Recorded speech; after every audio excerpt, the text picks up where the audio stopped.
Good morning po sa inyo lahat. Isa pang muli yugto ng ating daily Bible blessings. Pamagat po ng ating aralin ngayong umaga ay Mamuhay ayon sa liwanag.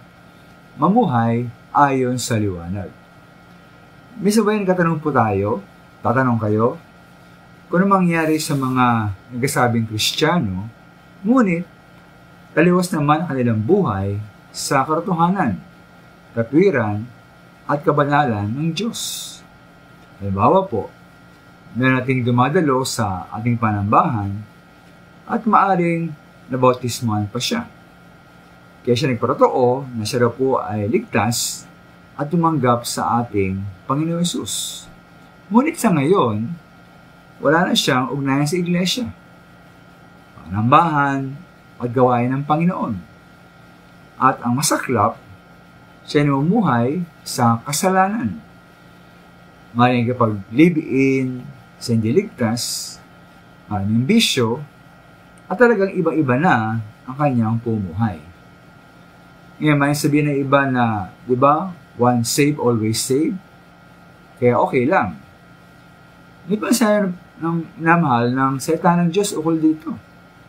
Halimbawa, ayon po sa unang 1, 5-7, sabi po roon, ito ang amin narinig sa kanyang anak at pinapahayag naman namin sa inyo. Ang Diyos ay ilaw at walang anumang kadiliman sa Kanya. Kung sinasabi natin tayo'y may pikiisa sa Kanya, ngunit numuhay naman tayo sa kadiliman, nagsinungaling tayo at hindi namumuhay ayon sa katotohanan. Ngayon kung namumuhay tayo ayon sa liwanag, gaya ng pangatili niya sa liwanag, tayo nagkakaisa at ang lahat ng ating kasalanan ay nilinis ng dugo ni Jesus na kanyang anak. Kaya ang mahalaga po ay hindi ang ating sinasabi, kundi ang ating pumuhay.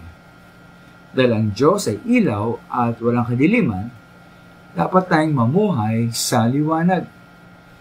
Kung tayo namuhay po sa kadiliman at sinasabing pigil sa Diyos at ay isa sa Diyos, ay pawang kasinungalingan. Kaya po tayo binumuhay sa liwanag o sa kadiliman. Pawang ang namuhay po sa liwanag ang may tunay na pig-isa sa Diyos. Kaya lamang po na kailang mga kasalanan ay nalinis na ng dugo ng ating Panginoon Hesus. Maraming salamat po.